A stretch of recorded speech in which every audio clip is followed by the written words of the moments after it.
The charity gala was nearly over when Elena Volkov stopped walking. 500 guests, crystal chandeliers, a string quartet, none of it existed anymore. Her eyes had found a small boy standing alone near the exit, holding a red balloon. She had never seen this child before. She was absolutely certain of that. And yet something inside her chest broke open like a wound she had forgotten was there. Her hand rose toward him before she could stop it. Why? Before we begin, tell us in the comments which city you're watching from. And if you're new to the channel, subscribe and turn on notifications so you don't miss our next story. Maxim Volkov had spent 11 years building something people said couldn't be built. At 38, he controlled a real estate and infrastructure empire that stretched across 4 countries. His name appeared in financial headlines the way weather appeared in forecasts, expected, unavoidable, and always worth paying attention to. Tonight, standing at the center of the Grand Volkov Charitable Foundation Gala, he felt none of the weight of that. Tonight felt different. Lighter. Irina stood beside him in a deep blue dress, her hand resting on his arm, and when she laughed at something the foundation director said, Maxim watched her profile and thought, 3 more weeks. 3 weeks until the wedding. He had waited long enough for a life that felt like his own. The ballroom was exactly what it was supposed to be. 500 guests, crystal chandeliers that turned everything gold, a string quartet working through something quiet and elegant near the far wall. Every table was full. Every conversation was warm. Even the air smelled expensive, flowers and champagne and polished wood. And at the center of all of it, moving through the room like she had been born for exactly this kind of space, was Elena Volkov. His mother. She was 63 years old and she had never once looked it. Her silver hair was set perfectly. Her posture was the kind that made younger women straighten up when she walked past. She moved through the crowd with the kind of ease that only came from decades of practice, a touch on someone's arm here, a quiet word there, a smile that made people feel individually noticed in a room of 500. 3 different guests stopped her on her way across the floor. She handled each one smoothly, without rushing, without appearing to manage anything at all. Maxim watched her from across the room and felt the familiar mix of things he always felt when he watched his mother work a room. Admiration. A small, old pride. Something else underneath that he had never had the right word for. She was the most composed person he had ever known. In 38 years, he had never once seen her lose that composure in public. The evening wound toward its end. The string quartet had shifted into something slower. A few guests were beginning to say their goodbyes. Irina had gone to speak with the foundation's director of operations about next year's gala, and Maxim was crossing toward the bar for a final glass of water when he noticed his mother had stopped moving. She was standing near the center of the room, mid-conversation with the wife of a city council member. Her hand was raised, mid-gesture, frozen in the air. The council member's wife was still talking, she hadn't noticed yet. Maxim noticed. He followed his mother's eye line. Near the exit doors, just inside the edge of the crowd's natural thinning, stood a small boy. 6 years old, maybe. Dark jacket, dark hair. He was holding a red balloon by its string with both hands and watching it drift slightly to one side as though he found it mildly interesting. He was completely alone. No parent nearby. No hand hovering at his shoulder. He was simply standing there, quiet and still in the middle of a room full of loud, moving adults. Maxim looked back at his mother. The council member's wife had noticed now. She stopped talking. Her hand came up uncertainly. Elena Volkov was weeping. Not the kind of tears that appear at a moving speech or a sentimental toast. Not delicate. Not controlled. These were real tears, the kind that come from somewhere a person doesn't choose, the kind that arrive before the person even knows they're coming. Her shoulders dropped. Her chin moved. Her whole face changed shape, and Maxim realized he had never, in his entire life, seen that face do that. She was not looking at anyone in the room. She was not responding to anything said. Her eyes were fixed on the child by the exit doors, and she was not moving toward him. She was simply standing there, falling apart, while the boy with the red balloon looked at nothing in particular and the rest of the gala carried on around her. Maxim was moving before he thought about moving. He reached her in 15 seconds. He put his hand on her arm and said her name quietly, once, the way you speak to someone you're not sure is fully present. The council member's wife took a small step back, her expression polite and alarmed at the same time. Mother. Elena's eyes didn't move from the exit. Mother, look at me. She looked at him. Her eyes were red. Her face was something he didn't recognize, open and unguarded and broken in a way he had no framework for. He had never needed a framework for it before. What happened? He said. Are you hurt? What is it? She opened her mouth. Nothing came out. Maxim turned back toward the exit doors. The boy was gone. The red balloon was gone. The small dark jacket. The still, watching presence. The exit doors were closed and the crowd had shifted and there was no trace that anyone small had ever stood there at all. Maxim scanned the nearest faces. No one was leading a child by the hand. No one was crouching to speak to a 6-year-old. Nothing. He turned back to his mother. He put both hands on her arms. Around them, the nearest guests had created a small, polite distance, the way people do when they witness something they don't know how to respond to. Elena. He only used her name when he was serious. Tell me what just happened. She looked past him once more toward the empty space by the exit. Then she looked back at her son. And whatever she saw in his face seemed to cost her something. Her expression moved through something complicated and then closed, very carefully, like a door being eased shut from the inside. She pressed her fingers to her lips for a moment. Then she said 4 words. I thought I forgot. And she said nothing more. What did Elena Volkov forget? And why did a child she had never met make her break apart in a room full of 500 people? If this story already has you asking questions, leave your thoughts in the comments. We read every one. Subscribe and turn on notifications so you're here when chapter 2 drops. The answer is not what you expect. Maxim did not sleep that night. He lay in the dark beside Irina, who had asked twice if he was all right and then, reading his silence correctly, stopped asking. He stared at the ceiling and replayed 4 words on a loop. I thought I forgot. Forgot what? Forgot who? The boy had been a stranger. A small child at a charity gala, holding a balloon, belonging to someone in that room. There were 500 people there. Children came to these events sometimes. It meant nothing. He told himself that until almost 3 in the morning. Then he got up and called his mother. Elena answered on the second ring, which meant she hadn't been sleeping either. I'm fine, Maxim. You said 4 words last night and then you let the car take you home. That's not fine. A pause. I was tired. It was a long evening and I became emotional. It happens. Not to you. Another pause, longer this time. I'm 63 years old. My body does things now that it didn't used to do. I saw a child who reminded me of someone and it caught me off guard. That's all it was. Who did he remind you of? No one specific. Just children at a certain age. They all carry something similar. I can't explain it better than that. She sounded calm. Reasonable. Almost convincing. But Maxim had spent his entire life in rooms full of people managing their words carefully, and he knew the difference between someone who had nothing to hide and someone who was simply very good at hiding. His mother was the second kind. She always had been. He had just never had a reason to notice before. I want to see you tomorrow, he said. Of course, she said. Come for lunch. He went to see Vera first. Vera Sorokina had been Elena's closest friend for over 40 years. She had been at every birthday, every holiday dinner, every difficult moment Maxim could remember from childhood. She was the woman his mother called before she called anyone else. If Elena had said something to anyone about last night, it would be Vera. He kept it casual. A coffee, a visit, the kind of thing he did occasionally. He told her he was checking in on his mother, that she had seemed unlike herself at the gala, that he was a little concerned. Vera's expression didn't change. That was the first thing he noticed. People who have nothing to hide react to concern. They say, oh, you think so? Or yes, she mentioned she was tired, or that's sweet of you to check. They produce a response. Vera produced nothing for 3 full seconds. Then she said, Elena is fine. She's been doing too much lately, that's all. She needs to rest. 3 seconds doesn't sound like a long time. But try counting it out loud the next time you're in a conversation and see what it feels like. 3 seconds is a long time to say nothing. You spoke to her this morning? Maxim asked. Briefly. And she seemed all right? She seemed like herself. Vera reached for her coffee cup. Her hand was steady. Maxim, you worry about her the way your father used to worry. She always outlasted his concern. She'll outlast yours too. It was the right thing to say. It was probably even true. But it didn't explain the 3 seconds. He stayed another 20 minutes. Vera showed him some things she'd been organizing, old files, a box of photographs she'd been sorting through for Elena, a project they apparently had going to put together a proper family archive. Maxim lifted the first album she set on the table and opened it. His own face looked back at him. Age 4, maybe 5, in a garden somewhere. He was laughing at something outside the frame. He kept turning pages. He was in almost every photograph. His father appeared frequently, smiling, easy, the kind of man the camera seemed to like. Other relatives surfaced and disappeared. The events of a family's life, documented in the way families documented things before everything became digital. Elena was in very few of them.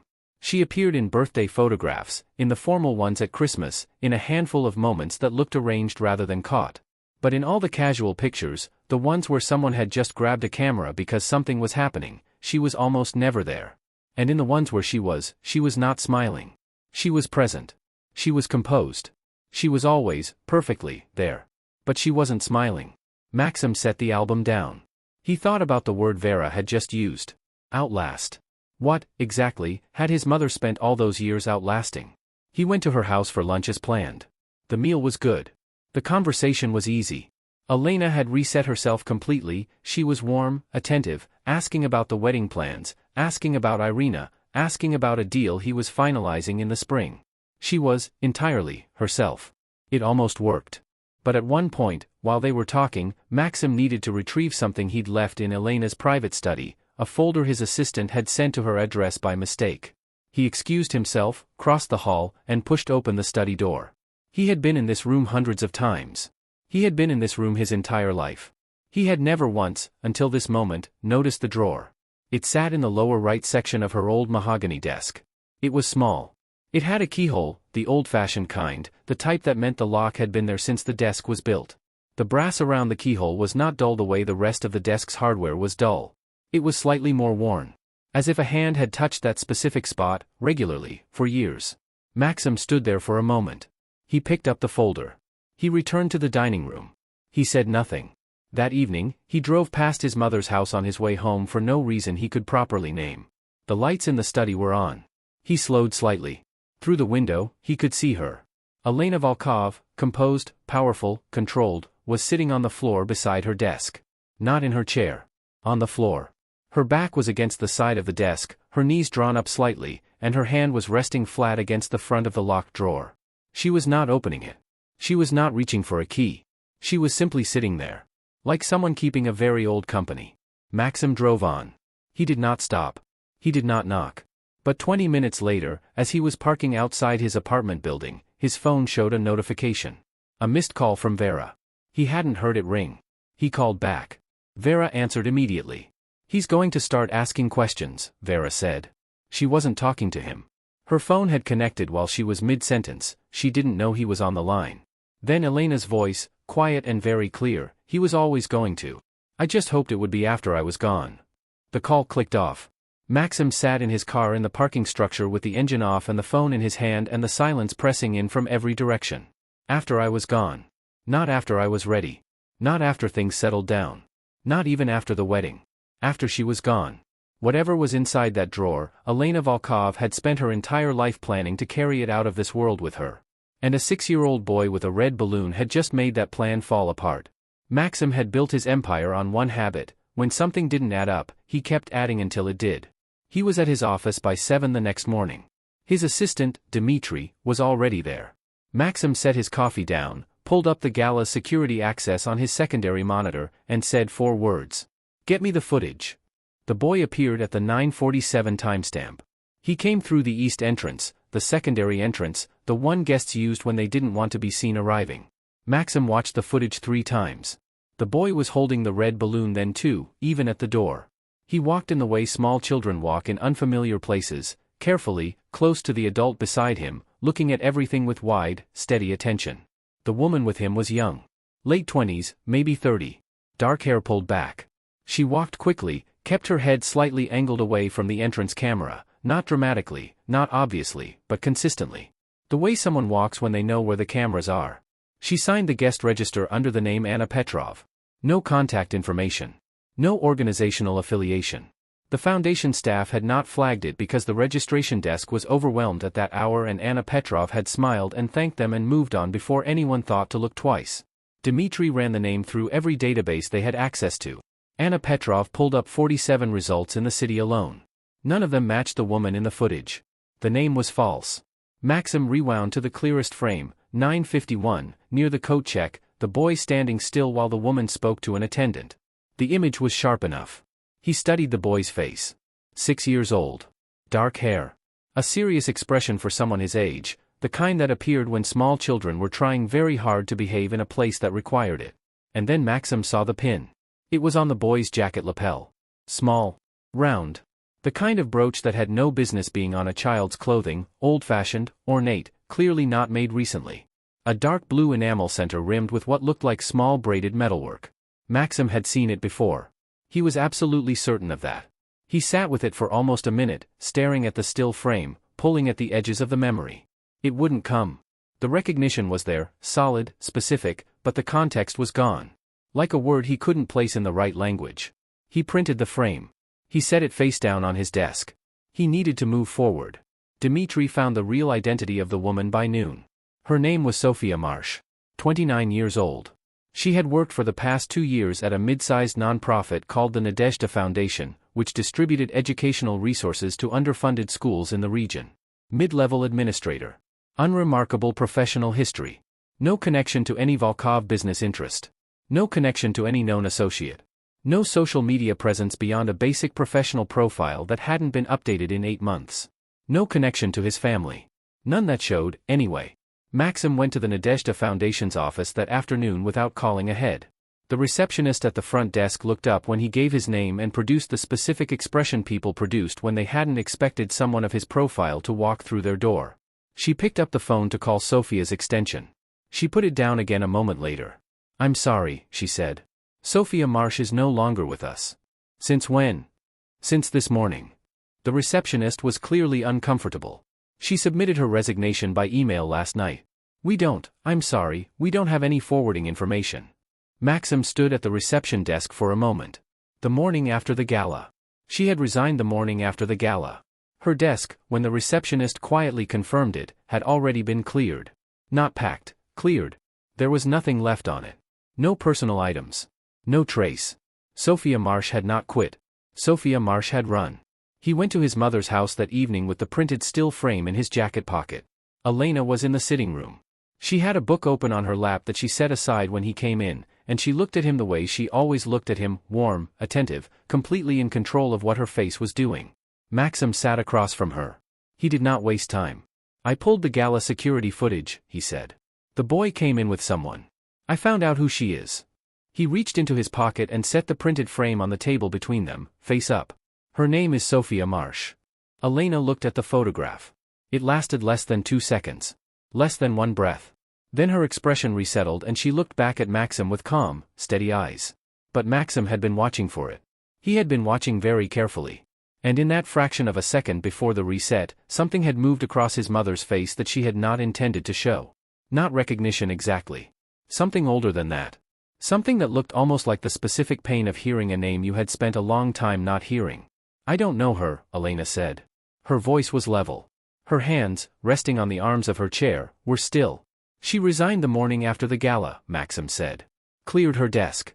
No forwarding address." "That's strange," Elena said. "Neutral. Reasonable. Offering nothing." Maxim looked at his mother for a long moment. Then he picked up the photograph and put it back in his pocket. He stood to leave. At the doorway he stopped, not turning around, the way people stop when they've been saving one thing for last. "One of the gala staff remembered the boy," he said. "Apparently he told someone his name while he was waiting near the coat check." He paused. His name was Nikolai. He heard it. He was listening for it, and he heard it, the small, involuntary silence behind him. Not a sound. The absence of one. The specific quiet of someone who has just stopped breathing for a half second and is hoping no one noticed. He turned around. Elena was looking at him. Her expression was composed. Her hands were still. Everything was perfectly, professionally, completely in place. Except her eyes. Her eyes were doing something her face wasn't. "Good night, Maxim," she said. He left. He walked to his car. He sat behind the wheel without starting the engine and turned the name over in his mind like a stone he'd found that was heavier than it looked. Nikolai. Sophia Marsh had known that name was connected to his family. Known it enough to run the morning after being seen. And his mother, the most composed person he had ever known, had heard a 6-year-old boy's name and gone somewhere behind her eyes that she had never gone in front of him before. He didn't know what the connection was yet. He didn't know what any of it meant. But he knew, with the same certainty he'd built an empire on, that there was one. And that someone had worked very hard, for a very long time, to make sure he never found it. Irina noticed before he said a word. That was the thing about her. She had never needed him to explain himself, she simply watched, and waited, and eventually the truth arrived on its own. It was one of the reasons he had chosen her. Right now, sitting across from him at their kitchen table on a Sunday morning, she was doing exactly that. Watching. Waiting. You've been somewhere else for 3 days, she said. Maxim looked up from his coffee. Work. You don't look like work, she said. You look like something is wrong. He set the cup down. He considered how much to say and settled on the version that was true but incomplete. He told her he was following up on something from the gala.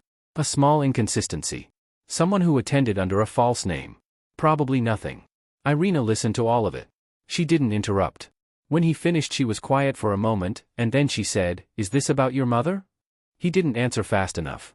She nodded slowly, the way she nodded when she had already understood something and was simply confirming it. She didn't push further. She stood, refilled her coffee, and said, 3 weeks, Maxim. We have 3 weeks. She didn't say anything else. She didn't need to. He sat with the weight of that long after she left the room. He found Sophia Marsh through a contact who owed him a favor, someone who moved through the city's non-profit sector and knew where people landed when they relocated quickly. It took 2 days. The contact came back with a phone number and a single instruction. She had agreed to 1 call, 5 minutes, and she would not meet in person. Maxim dialed at 8 in the evening. She picked up on the first ring. Mr. Volkov. Her voice was calm. Prepared. She had been rehearsing this. I'm not here to cause problems for you, he said. I just want to understand what happened at the gala. Nothing happened at the gala. You attended under a false name. You resigned the next morning. You cleared your desk. A pause. I'm allowed to resign. You're allowed to, he said. But people who have nothing to hide don't usually disappear overnight. Another pause, longer. He could hear her deciding how much to give him. Mr. Volkov, she said finally. This has nothing to do with you. The boy's name is Nikolai, Maxim said. And my mother wept when she saw him. So I think it does. Silence. Then the line went dead. He stared at his phone for a full minute. This has nothing to do with you. Not I don't know what you mean. Not you're mistaken. She hadn't denied a single thing. She had simply refused to confirm it, and then run from the conversation the same way she'd run from her job. Sophia Marsh knew exactly what this had to do with him. She just wasn't going to be the one to say it. The legal file surfaced the next morning, almost by accident. Dmitry had been pulling everything connected to the Volkov family name across public and semi-public records, contracts, filings, old charitable registrations, when he flagged a reference number. A private legal matter, handled 27 years ago by a firm that no longer existed. The firm's records had been absorbed by a larger practice when it closed. Most of the files were archived. Some were sealed. This one was sealed. The attorney of record was listed as Pavel Grinov. Pavel Grinov had been Maxim's father's personal lawyer for over 20 years. He had retired 7 years ago, shortly after Maxim's father died. Maxim held that piece of paper for a long time. 27 years ago. His father's private attorney. A sealed file. He was 8 years old 27 years ago. He had been a child, in this same city, living in a house with 2 parents who seemed, from every angle available to a child, to be perfectly fine. What had been happening in that house that he couldn't see? He drove to Vera's apartment that afternoon and he did not pretend it was a casual visit this time. He sat down across from her and he said, I found a reference to a sealed legal file from 27 years ago. Pavel Grinov handled it. It was a private family matter. He watched her face. I need you to tell me what you know. Vera was quiet for a long moment. She looked at her hands. She looked at the window. She looked like someone who had been waiting for a question for a very long time and had still not decided, even now, whether to answer it. Vera. I can't tell you what's in that file, she said. Can't or won't? Both. She looked at him directly. But I'll tell you this much, because you're going to find it anyway and I'd rather you hear it from someone who cares about you. She paused. This secret, whatever you think it is, it belonged to your father before it belonged to your mother. Maxim went still. What does that mean? It means Elena didn't create this, Vera said. She inherited it. And she carried it the way she carried everything your father left her, alone, and without complaint, and at a cost you never saw because she made sure you never saw it. She folded her hands in her lap and looked at him with something that was not quite pity and not quite apology. That's all I can give you, she said. The rest isn't mine. He went to the cemetery that evening. He hadn't been in almost 4 years. The grave was well maintained, Elena saw to that. Fresh flowers, recently placed. She still came here. Of course she did. Maxim stood in front of the headstone and looked at his father's name and felt something unfamiliar and uncomfortable move through him. He had grieved his father. He had done that already, 7 years ago, and he had come out the other side. He thought he knew who his father was, a strong man, a private man, a man who built things and expected his son to build things and never said he was proud out loud but showed it in the way he showed up. Now he was standing at this grave with Vera's words in his ears and a sealed legal file he couldn't open and a boy named Nikolai who had made his mother collapse in a room full of 500 people. And he realized, standing there, that he had never once asked what kind of man his father was when no one was looking. Not as a son. As a person. As someone who had a private life that existed before Maxim existed, and continued alongside Maxim's life in rooms Maxim had never entered. He had just assumed he knew. The way children assume. The way children never stop assuming, even when they're grown. He drove home in silence. Elena found out about the file reference the same night. Maxim didn't know how. He hadn't told her. But by 10 o'clock, his phone showed a missed call from Pavel Grinov's personal number, the retired attorney he had not yet contacted. Someone had reached him first. His mother's name was not on the call log. It didn't need to be. Maxim set the phone face down on his desk and looked at the ceiling. Elena was moving pieces. Quietly, efficiently, the way she had always managed difficult things, from a distance, with no fingerprints, and just fast enough to stay one step ahead. She had been doing this for 27 years. The question that sat in his chest now was not simply what did his father do. It was something older and more painful than that. When Elena wept at the gala, was that grief for the man she had loved? Or was it grief for the life that man had cost her? Pavel Grinov agreed to meet on a Wednesday morning at a cafe near his home, neutral ground, his choice, his terms. He was 71 years old and he carried himself like a man who had spent decades knowing things he was not supposed to say. He ordered tea. He did not look at the menu. He already knew what he wanted. Maxim sat across from him and got directly to it. The sealed file, he said. 27 years ago. I need to know what's in it. Grinov wrapped both hands around his tea glass. That file is sealed for a reason. The people it was meant to protect are either dead or already keeping the secret themselves, Maxim said. I'm the only one still in the dark. Grinov looked at him for a long moment. Then he set down his glass and told him. 27 years ago, Maxim's father, Nikolai Volkov Sr., had an affair. It lasted 8 months. The woman was not anyone connected to their social circle, not anyone Maxim would recognize. She was young. It ended badly. A child was conceived. Elena found out before the child was born. She went to Grinov. She made a decision, quietly, without confrontation, without lawyers beyond Grinov himself. A private financial arrangement was made. The woman was supported. The child was cared for. The marriage continued. The file was sealed. Elena chose to stay, Grinov said. And she chose to protect your inheritance position. If the affair became public, if paternity became a legal matter, it would have complicated everything your father intended to leave you. She was protecting you. That was always her primary concern. Maxim sat very still while Grinov spoke. He thought about the locked drawer. The photograph album with no smiling. The word Vera had used, outlast. He thought about his mother sitting on the floor of her study with her hand flat against that drawer, keeping company with a secret she had lived inside for nearly 3 decades. His father had broken something in that house. Elena had spent the rest of her life holding the pieces together so Maxim would never see the cracks. He drove home in a different kind of silence than the one he'd carried for the past week. This silence had an answer in it. It all made sense now. Elena's collapse at the gala, she had seen the boy, the product of her husband's betrayal, alive and present in a room she was supposed to be safe in, and something in her had simply given way. Her reaction to Sophia's photo, Sophia must be connected to the arrangement somehow, a link in the chain Elena had managed for years. Nikolai's name landing on Elena like a physical thing, because she had known that name for a long time. She had agreed to it, or at least known of it, as part of the arrangement. His father had a son he never acknowledged. A half-brother Maxim had never known existed. And his mother had carried that knowledge alone for 27 years because she loved her son more than she resented her husband. He sat with the heartbreak of that. He let himself feel it. Then he made a decision. He would find a way to quietly provide for Nikolai. No public acknowledgement, no legal complexity, just a private arrangement, the same way his mother had handled it. He would take care of his father's child without destroying what his father's name still meant. It was clean. It was manageable. It felt, for the first time in 10 days, like solid ground. He told Irina that evening. Not all of it. A careful version. His father had made a mistake a long time ago, a child had resulted, his mother had known and kept it quiet. There was a boy. He wanted to help support him privately. Irina listened without interrupting.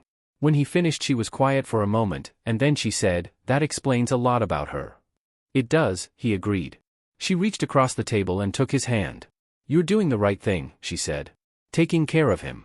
He felt the tension of the past 10 days begin to ease. He almost missed it. It was a small detail.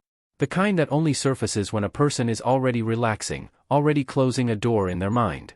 He was looking at the printed security frame again. The last time he'd look at it, he'd told himself, and he found himself trying to estimate the boy's age more precisely. 6. Approximately 6 years old. His father had died 7 years ago. A slow illness, 8 months from diagnosis to the end. Maxim had been there for all of it. He knew the dates the way you know the dates of things that change your life permanently. For Nikolai to be 6 years old, he would have been conceived approximately 7 years ago. 7 years ago, his father had been dying. Maxim set the photograph down. He picked it up again. He looked at the boy's face, the careful, still, serious expression of a small child trying to behave in a loud room. He put the photograph face down on his desk. It was a miscalculation. Children's ages were hard to read. The boy could be 7. He could be 8 and small for his age. Grinov had said the affair was 27 years ago. The child from that affair would be in his mid-20s now. Maxim had simply assumed Nikolai was that child. Perhaps Nikolai was someone else connected to the arrangement. A grandchild, maybe. A younger relation of the original child. There were explanations. There were always explanations. He went to see his mother. He was careful about how he presented it. He did not say Grinov told me everything. He said he had a clearer picture now, and he understood what his mother had carried, and he wanted her to know that he was not angry, not at her. Never at her. Elena listened. She sat in her chair with her hands in her lap, and she listened to her son describe the story he had assembled, and her face was composed and still and entirely unreadable. When he finished she looked at him for a long moment. You found an answer, she said. Yes. That's not the same as finding the truth. He waited for her to say more. She didn't. She looked at her hands. She looked at the window. She looked like a woman watching something from very far away. Mother. You should go home to Irina, she said. You have a wedding to finish planning. She said it gently. With love, even. But it was a door closing, and they both knew it. Maxim drove home. He sat in the parking structure again, engine off, the way he'd sat 10 days ago when he first heard Elena's voice saying he was always going to find out. He thought about Nikolai's age. 7 years ago, his father was dying in a hospital bed. He had been there. He had held his father's hand in those final weeks. He knew, with the certainty of grief, that there was no version of those months in which his father had been conducting an affair. Which meant the answer Grinov had given him, the clean, manageable, emotionally satisfying answer he had spent this entire day believing, was either incomplete, or it was something else entirely. You found an answer. That's not the same as finding the truth. Whose child was Nikolai? And what, exactly, had his mother actually been hiding? The address Dmitri found was a small apartment building in a quiet part of the city, the kind of neighborhood where nobody asked questions about their neighbors. 3 floors, an entry buzzer, a row of identical mailboxes in the lobby. The kind of place a person chose when they wanted to disappear without going too far. Maxim hadn't called ahead. He'd learned his lesson with phone calls. He pressed the buzzer for apartment 2C at 11 in the morning on a Thursday. There was a long pause. Then Sophia's voice came through the intercom, careful, controlled, the voice of someone who had already decided what they would and wouldn't say. Who is it? You know who it is, Maxim said. Another pause. Then the door clicked open. She was waiting in the doorway of her apartment when he reached the 2nd floor. She looked different from the security footage, smaller somehow, more tired. She was wearing a plain sweater and her dark hair was down, and she was holding the door with one hand in the specific way people hold doors when they are prepared to close them quickly. Maxim was 3 steps away when he heard it. A small sound from inside the apartment. A scrape of chair on floor, the particular kind of movement that belongs to a child rearranging themselves at a table. And then, for just a moment, before Sophia shifted her weight and stepped forward to pull the door nearly closed behind her, a small dark-haired boy was visible through the gap. Sitting at a kitchen table. Head bent over something. A drawing, maybe. Nikolai. Sophia stepped into the hallway and pulled the door to behind her. She crossed her arms. You shouldn't be here, she said. I know, Maxim said. Tell me anyway. She didn't make him work for it the way he expected. She looked at him for a long moment, and something in her expression shifted, not softening exactly, more like a decision being made. The decision of someone who has been carrying something alone for too long and has finally found the person who should have been carrying it with her. The file, she said. Whatever Grinov told you, it wasn't about Nikolai. There was an affair, yes. There was a child from that affair. But that child is an adult now. They have nothing to do with this. She paused. Elena had more than one thing buried in those records. Grinov gave you the one that was easiest to give. Maxim felt the solid ground from chapter 5 shift under him. Then what is Nikolai? Sophia looked at the closed apartment door. Then back at him. His mother died 2 years ago. I was her closest friend. She asked me, before she died, to take care of him. She stopped. She also made one other request. The only thing she asked me to promise. What was it? That I would never bring him near your family. Her voice was quiet. Flat. Not cruel, just exact. Those were her exact words. Near the Volkov family. I kept that promise for 2 years. She looked down briefly. And then I made a mistake. A charity gala I thought was safe. I thought no one would notice one small boy in a crowd of 500. His mother knew my family, Maxim said. It wasn't quite a question. His mother knew you, Sophia said. The hallway was very quiet. What was her name? Maxim asked. Sophia looked at him the way people look at someone just before they hand them something that will change everything. Katia, she said. Katia Ranova. The name arrived like a sound in a room where everything else had stopped. Maxim stood completely still. He was aware of the hallway around him, the light fixture, the sound of something from a television somewhere below them, Sophia watching his face, and none of it reached him. Katia Ranova. She had been 21 years old. He had been 22. They had met in his final year of university. She was in the economics program, he was finishing his business degree, and she was the first person he had ever been serious about. Not a relationship of convenience or proximity. Something real. The kind that changed the shape of who you were. And then, in the spring of his final year, she had gone. No conversation. No fight. No warning. She was simply there 1 week and gone the next, and every number he had for her was disconnected, and the mutual friends who knew her went vague when he asked, and eventually he had to accept that she had chosen to leave and he would never understand why. He had told himself he had moved on. He had built an empire. He had found Irina. He had moved on. He had never once stopped believing that she had chosen to leave. She disappeared, he said. His voice was level. He didn't know how. In our final year. She just disappeared. I know, Sophia said. Why? He looked at her directly. She had every reason to stay. He stopped. He tried again. Why did she leave? Sophia was quiet for exactly 1 second. She didn't disappear, Mr. Volkov, she said. She was persuaded to leave. The word landed like something physical. Persuaded. Not chose. Not decided. Not left. Persuaded. Maxim looked at the closed apartment door behind Sophia. He thought about the boy at the kitchen table with his head bent over a drawing. Dark hair. Serious expression. 6 years old, give or take. 6 years old. Katia had left 15 years ago. The math didn't work. Maxim's mind ran the calculation before he could stop it, searching, reaching, and then landed on what he had been refusing to land on since the gala. How old is he? Maxim asked. His voice was very quiet. Sophia held his gaze. 6, she said. He'll be 7 in the spring. 7 in the spring. Conceived 8 years ago, approximately. 9 years after Katia left. Which meant she had come back, or they had met again, or there had been a time he didn't know about, a chapter in her life that intersected with his without his knowledge. Or someone had been in contact with Katia, years after she left, who knew both of them. The persuasion hadn't ended when she disappeared. Someone had stayed connected to her. Managed her. Kept her at a careful distance from Maxim's life, and then, at some point, something had changed. She didn't leave because she wanted to, Maxim said. He heard the flatness in his own voice. Someone made her. Sophia didn't answer. She didn't need to.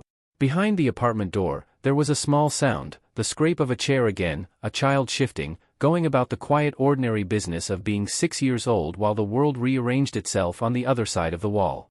Maxim had a son. He had had a son for 6 years. And someone had made sure he never knew. Who persuaded Katia to leave, and how deep does this go? If this story is hitting you somewhere real, drop a comment and let us know your thoughts, and subscribe with notifications on so you're here for Chapter 7, because the answer is going to break something open. Maxim did not call Vera. He drove directly to her apartment and knocked until she answered. She took one look at his face and stepped back from the door. He did not sit down. He stood in the center of her small living room and he said, I know Katia Ranova was Nikolai's mother. I know she was persuaded to leave. And I know that whoever persuaded her was connected to my family. He looked at Vera directly.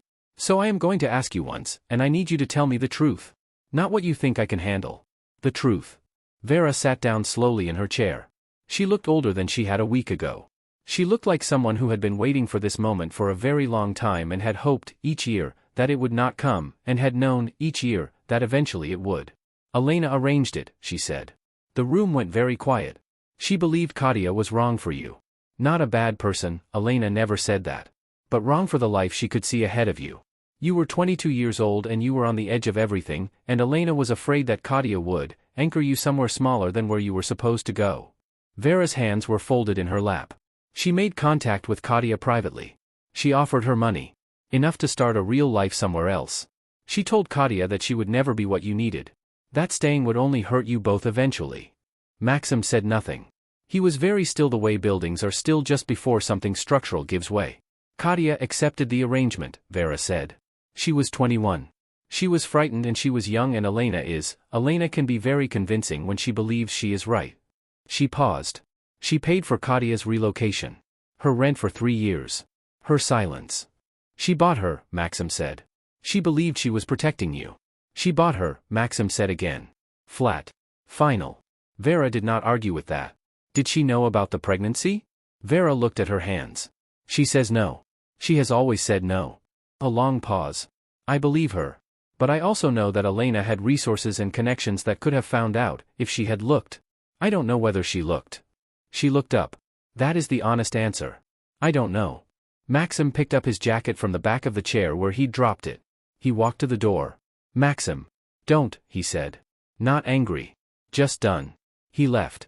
He drove to his mother's house. He had not called. He had not planned what he would say. He had spent 15 years not knowing, and 4 chapters finding out, and he was done measuring his words against the things he might break. He was still 10 steps from the front door when it opened. Elena was standing in the doorway. She was dressed properly, as always. Her posture was correct, as always. But she had opened the door before he knocked, before he'd even reached the step, which meant she had been watching for him.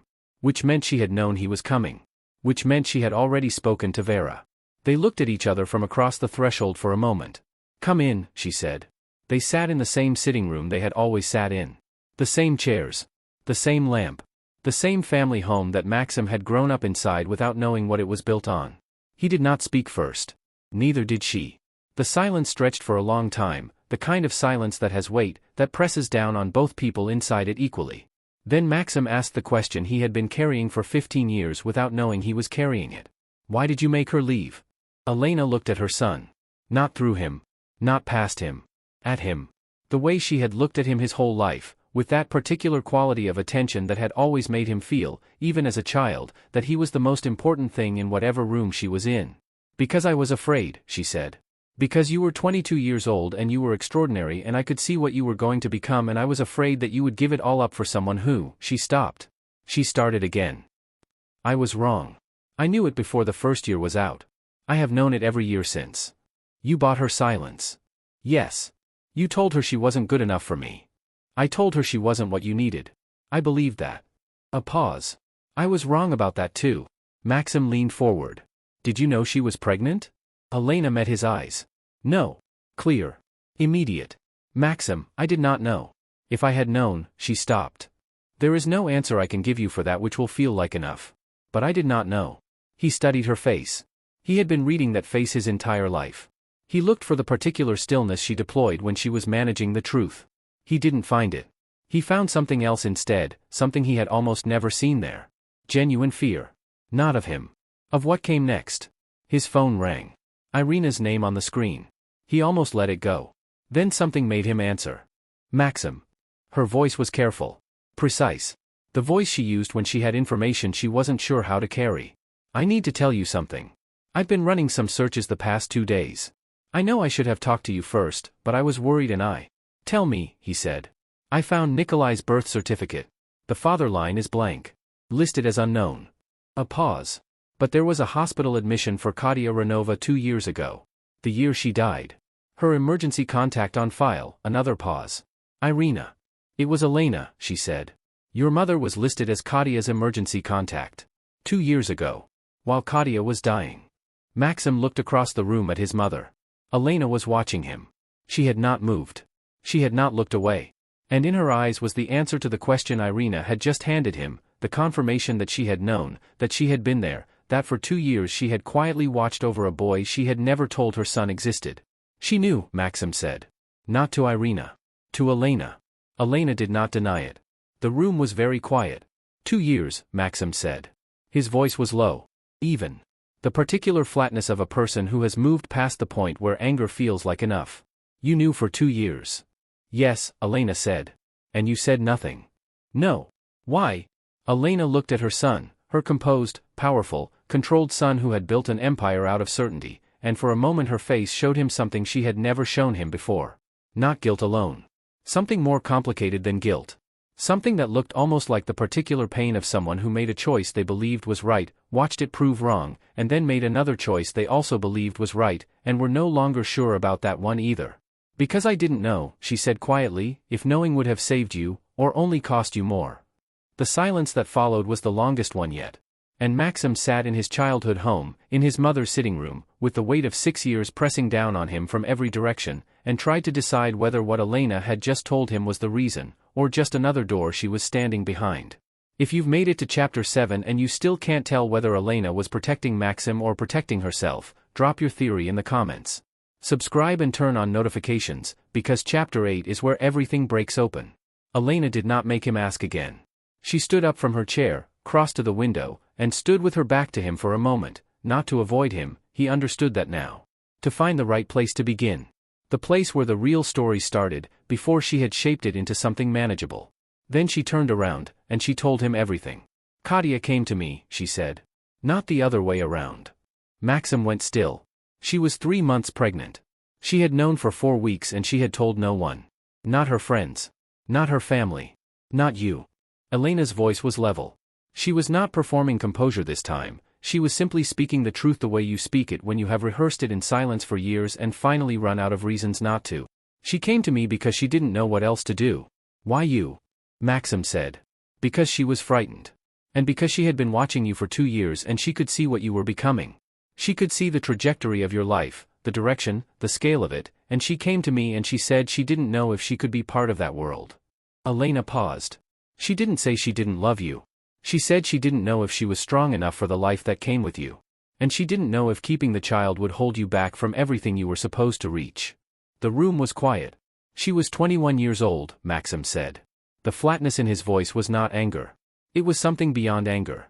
She was scared and alone and she came to you for help. Yes. And you gave her money and sent her away. Elena did not flinch from that. I made her an offer. I told myself I was giving her options. I told myself I was protecting you. A long pause. I also told myself that she was right, that she wasn't built for the life ahead of you. And I used that belief to make a decision that was not mine to make. She said it cleanly. No softening. No deflection. Just the truth sitting in the air between them, taking up all the space in the room.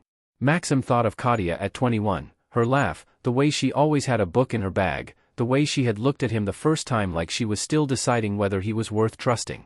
He thought about her going to his mother's house, frightened, looking for guidance, and leaving with a check and the quiet conviction that she was not enough for the man she loved. He pressed his hands flat against his knees and kept going. When did she contact you again? 8 years later, Elena said. A phone call. I almost didn't answer, I didn't recognize the number. She moved back toward her chair and sat down slowly. She had built a life. A small one, but hers.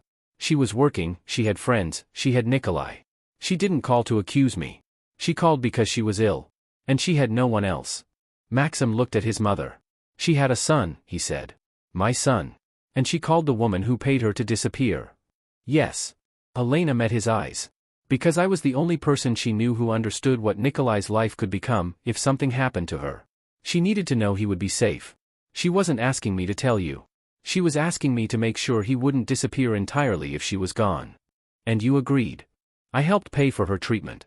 I arranged for Sophia to be her legal guardian if needed. A pause. And I went to see her. Once. In the hospital, 2 years ago. Nikolai was 4 years old. The silence that followed was different from the ones before it. Heavier. More specific. What was he like? Maxim asked. His voice was barely above a level tone. Elena looked at her hands for a moment. He was sitting in the corner of the room with a book he couldn't read yet, turning the pages very carefully. The room was loud, there was equipment, nurses, Kadia's medication was causing her pain that day. And this small boy sat in the corner with his book and he went completely still. She paused. The way you used to go still. In loud rooms. At that exact age. You used to find one thing and hold your attention there until the loud part passed. She stopped speaking. The brooch. Maxim had been carrying the memory of the brooch since chapter 3, that strange specific recognition he couldn't place. He had known he'd seen it somewhere. He had searched his memory and come up empty. The pin, he said. The brooch he was wearing at the gala. I gave it to Kadia, Elena said. When she came to me the first time. I don't know what I thought. That it was a gesture. Something kind to offer alongside something terrible. She was 21 and frightened and I gave her money and a brooch that had belonged to my mother. Her voice didn't break. It simply became very quiet. She kept it. She put it on her son's jacket. Maxim closed his eyes for 1 second. Kadia had kept it. For 15 years, through everything, she had kept the only thing Elena had given her, not the money, not the arrangement, not the silence, the small, useless, human gesture at the edge of a brutal decision. And then she had given it to their son. He opened his eyes. She didn't hate you, he said. It was not quite a question. No, Elena said. That was the hardest part to understand. When she called, 8 years later, there was no anger in her voice. Just exhaustion. And something that sounded like, she had made peace with what happened. She hadn't forgotten it. But she had made peace. A pause. I don't know if I deserve that from her. I don't think I do. Maxim sat in his childhood home for a long time after Elena finished speaking. He had a son. That fact had existed for 6 years without his knowledge, and no amount of information made it feel smaller or more manageable. It was simply true, the way certain things are simply true, and the world around them has to reshape itself accordingly. His mother had made the first mistake. A terrible one, not from cruelty, not from selfishness, but from a particular kind of love that believed it had the right to make decisions for the people it loved. The kind of love that looks, from the inside, exactly like protection. The kind that only reveals its damage from the outside, years later, when the person it was meant to protect finds out what it cost. Kadia had carried it forward. She had been 21 and frightened and she had made the only choice she could see, and then she had built a life inside that choice and raised a son inside it and died inside it without ever telling Maxim the truth. Everyone had acted from love. The damage was the same. He thought about Nikolai at the kitchen table this morning, head bent over a drawing, completely unaware that his world was rearranging itself on the other side of a wall. He thought about Irina, who had asked for 3 weeks and only needed honesty. He thought about his mother sitting across from him now, with nothing left to hide and nowhere left to go, waiting to find out what her son would do with the truth she had just handed him. He had no answer yet. Not for Nikolai. Not for Irina. Not for the 6 years he could not recover no matter what he chose next. What do you do with time that is already gone? This chapter hurts in a way that's hard to explain. Share in the comments how you're feeling about Elena, about Kadia, about all of it. And if this story has stayed with you, subscribe and turn on notifications so you're here for chapter 9, where Maxim meets his son for the very first time. Maxim called Sofia at 7 in the morning. He did not explain himself on the phone. He asked only one thing, whether he could come by. Not to talk. Not to ask questions. Just to be in the same room as Nikolai for a little while, without introducing himself, without making it into something the boy would need to understand.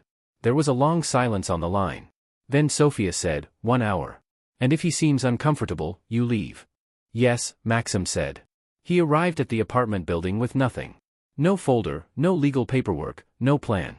He had spent 15 years never going anywhere without a plan, and this morning he had left the apartment with his keys and his coat and nothing else.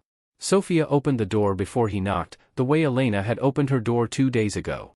He was beginning to understand that the women in this story had always been several steps ahead of him. The apartment was small and warm. There were drawings taped to the refrigerator, crooked houses, a large sun, what appeared to be a dog or possibly a horse. The kitchen table had a cereal bowl still on it, recently used. The apartment smelled like toast and something faintly like the specific warmth of a child's room in the morning.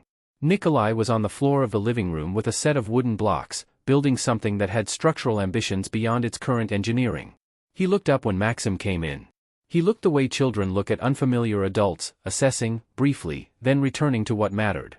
He went back to his blocks. Sofia gestured toward the small chair near the window. Maxim sat down. He did not speak. He did not look at Nikolai the way he had been looking at photographs and security footage for 2 weeks, searching for something, cataloging, trying to understand. He just sat.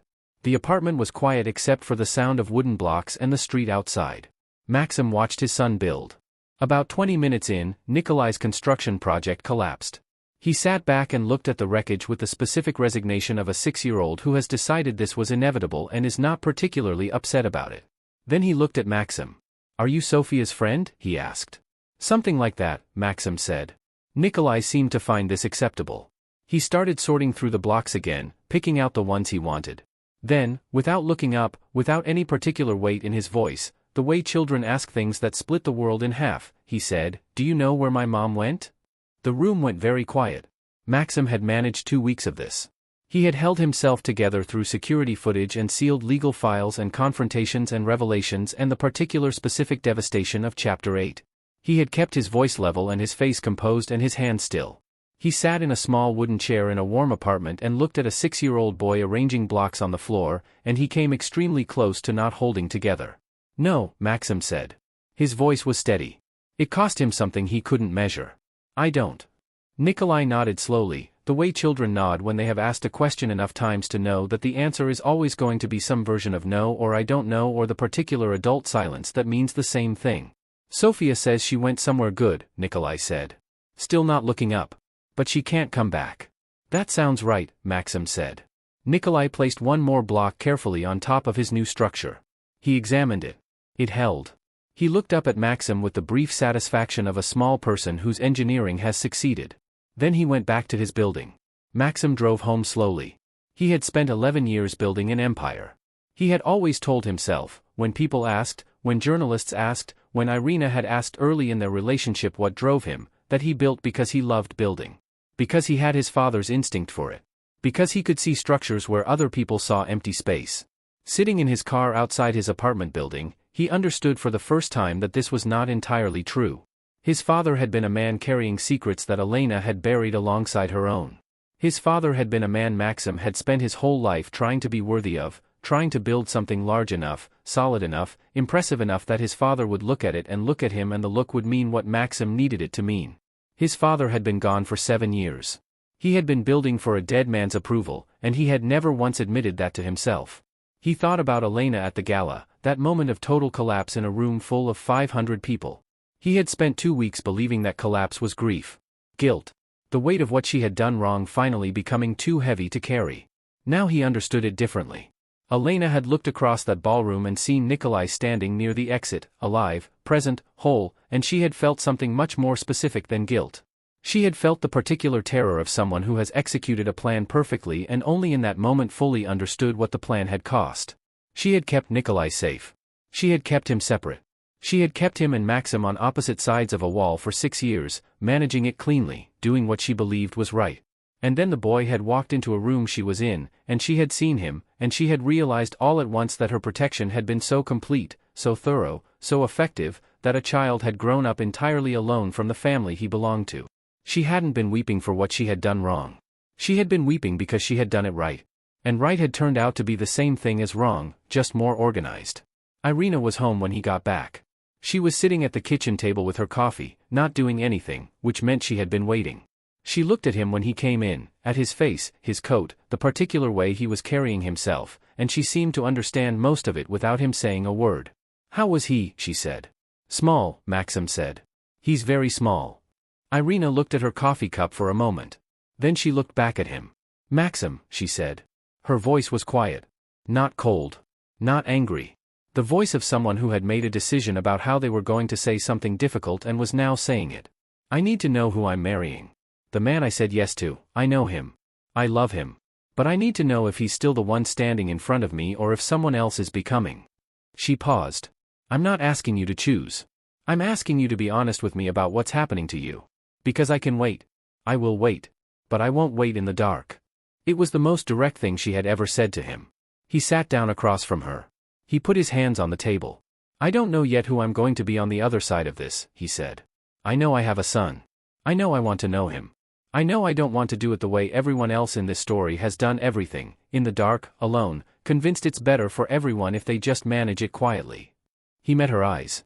"I'm not going to manage it quietly." Irina looked at him for a long moment. Then she nodded. She reached across and put her hand over his. She didn't say it was fine. She didn't say everything would work out. She was too honest for that, which was one of the reasons he had chosen her. She just kept her hand there. He waited until she had gone to get ready for bed. Then he picked up his phone. He found Sophia's number. He sat for a moment with the phone in his hand, in the quiet of his kitchen, thinking about a small boy and a collapsed building made of wooden blocks and a question with no good answer. Then he called. Sophia picked up after 2 rings. "I'd like to come back tomorrow," Maxim said. "If that's all right?" He paused. "With Nikolai present. As myself." The silence on the line lasted several seconds. "I'll ask him in the morning," Sophia said. "If he says yes, you can come." Maxim set the phone down. A 6-year-old boy would wake up tomorrow morning and be asked, in whatever way Sophia found to ask it, whether he wanted to meet someone new. And Maxim Volkov, billionaire, empire builder, son of Elena, father of no one for 6 years, would sit in his kitchen and wait for the answer. 9 chapters in, and we wonder, what would you have done in Maxim's place? Leave your thoughts in the comments. Subscribe and turn on notifications so you're here for the final chapter, where Maxim meets his son as himself for the very first time. Sophia opened the door at 10 in the morning. Maxim was standing on the step in the same coat he'd worn the day before. He had not slept much. He had not prepared a speech. He had decided, sometime around 3 in the morning, that the one thing he would absolutely not do today was perform. No careful words. No managed presentation of himself. Just a man, at a door, showing up. He said yes, Sophia said. Maxim nodded. She stepped back and let him in. Nikolai was at the kitchen table. He was eating toast and looking at a picture book, and when Maxim came through the door he looked up with the same brief, assessing look from yesterday, and then, because children are far more practical than adults, he simply waited to see what happened next. Sophia said, "Nikolai, this is Maxim." He wanted to come and say hello properly. Nikolai set down his toast. He slid off his chair. He walked across the kitchen with the slightly formal bearing of a child who has been told that meeting new people requires a certain effort. He held out his hand. Maxim crouched down and shook it. Nikolai's hand was very small. He shook with great seriousness, 2 deliberate pumps, the way children do when they have practiced handshakes and want to demonstrate that they have practiced. His face was concentrated and solemn and trying very hard to be adult. Maxim shook the small hand and looked at his son's face from 18 inches away for the first time, and said, "Hello, Nikolai." "Hello," Nikolai said. Very serious.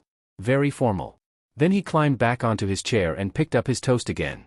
Maxim stayed crouched for just 1 second longer than necessary. He breathed. He stood up. He took the chair Sophia had placed near the window and he sat down, and he did not fall apart, which was the only real achievement of his entire career. He had been there for about 40 minutes when he heard the buzzer. Sophia looked at him. He looked at her. She went to the intercom. A pause. Then she pressed the button and said nothing. She came back to the kitchen doorway and looked at Maxim with an expression that asked a question without asking it. "Let her come up," he said. Elena stood in the doorway of the apartment in her good coat with her hands at her sides, and she looked across the small kitchen at Nikolai sitting at the table with his picture book, and she went completely still. Not the composed stillness she deployed at galas and board meetings and difficult conversations. The other kind. The kind that means a person has just encountered something their body does not know how to process. Nikolai looked up. He looked at Elena the way he looked at all new people, briefly, practically. Then he reached across the table and picked up the plate of crackers that Sophia had put out earlier. He held it in Elena's direction. "Do you want one?" he said. Elena looked at the plate. She looked at the boy holding it. She crossed the room and she took 1 cracker from the plate and she said, "Thank you." "You're welcome," Nikolai said. He put the plate back and returned to his book. Elena stood beside the table with a cracker in her hand and her composure, for the second time in 2 weeks, entirely gone. Not in the collapsed, weeping way of the gala. Something quieter than that. The specific expression of a person receiving something small and ordinary from someone who has no idea that it is not ordinary at all. Maxim watched his mother and his son. He did not speak. There was nothing to say that was larger than what had just happened in that small kitchen, and he had learned, finally, not to fill silence with words when silence was already doing the work. Nothing was forgiven. Nothing was unforgiven. There was just a boy, and a cracker, and a woman standing beside a kitchen table at the edge of the rest of her life. He told Irina everything that evening. Not a version. Not a careful arrangement of facts in the most manageable order. Everything: Katya, Nikolai, his mother, the sealed file, the brooch, the hospital, the 2 years Elena had known. He sat across from her and he talked for a long time and she listened without interrupting, the way she had always listened to him, and when he finished the kitchen was quiet. Irina looked at her hands. Then she looked at him. I need time, she said. I know. I'm not saying I'm leaving. I'm saying I need time to understand who we are now. Who you are now. She met his eyes. Is that all right? That's fair, he said. She nodded. She stood up. She paused at the kitchen doorway with her hand on the frame. He sounds like a good boy, she said. He is, Maxim said. She went to the other room. He sat at the kitchen table in the quiet and found that he could live with not knowing what came next. That was new. He had spent his whole life needing to know what came next. He met with Sofia 2 days later and they signed the paperwork together. Legal security, full guardianship rights confirmed, financial support with no conditions beyond Nikolai's well-being. No custody claim. No legal pressure. No Volkov name attached to anything unless and until Nikolai was old enough to want it attached. Sofia read every page before she signed. She looked at him afterward. She loved him, Sofia said. Katya. Whatever happened, she loved you. She talked about you until the end. Maxim looked at the signed pages on the table. I know, he said. He didn't know how he knew. He just did. He went to his mother's house on a Thursday afternoon. They sat in the study, the room with the desk, the room with the drawer. The room he had looked at differently since the night he saw Elena sitting on the floor beside it, keeping company with a secret she had carried for 20 years. Elena reached into her pocket and placed a small key on the desk between them. Maxim looked at the key. He looked at the drawer. He looked at his mother. She did not speak. She did not explain. She simply waited. He picked up the key. He put it in the lock. He turned it. The drawer opened smoothly, well-oiled, used often, and inside there was very little. A folded document. A small card. And a photograph. He lifted the photograph. Katya was young in it. 20, maybe 21, around the age she would have been when she came to Elena's door, frightened and pregnant and looking for someone to help her understand what to do. But this photograph was not from that day. In this photograph she was laughing. Full, open, entirely unself-conscious laughter at something outside the frame. She looked like someone who had just heard the best joke of her life and had not yet finished laughing at it. She looked like someone who was completely, entirely alive. Elena had kept this photograph for over 20 years. She had kept it in a locked drawer and she had sat beside it on the floor and she had never told her son it existed. Maxim held the photograph for a long time. Then he folded it carefully and put it in his jacket pocket, close to where he kept things he intended to keep. He did not speak. Neither did Elena. There was nothing left to say that was bigger than what was already in the room with them. A few days later, Sofia found a drawing on Nikolai's bed. It was a man. Crayon on white paper, a tall figure with dark hair and a serious face, which was the only kind of face Nikolai drew because it was the only face he knew how to make. The figure had large hands, drawn with emphasis, the kind of detail a child includes when something has made an impression. Beneath the figure, in the careful, uncertain letters of a 6-year-old who was still learning which way each one faced, Nikolai had written a name. He had gotten 2 letters wrong. He had put them in slightly the wrong order. He had pressed down hard on the crayon the way children do when something matters to them. Sofia looked at the name for a long time. She knew exactly who he meant. This story was about a boy with a red balloon, but really, it was about every choice made in the name of love that cost more than the person making it ever calculated. If it moved you, share it in the comments. And if you want more stories that stay with you long after they end, subscribe and turn on notifications. We have more coming, and they're worth the wait.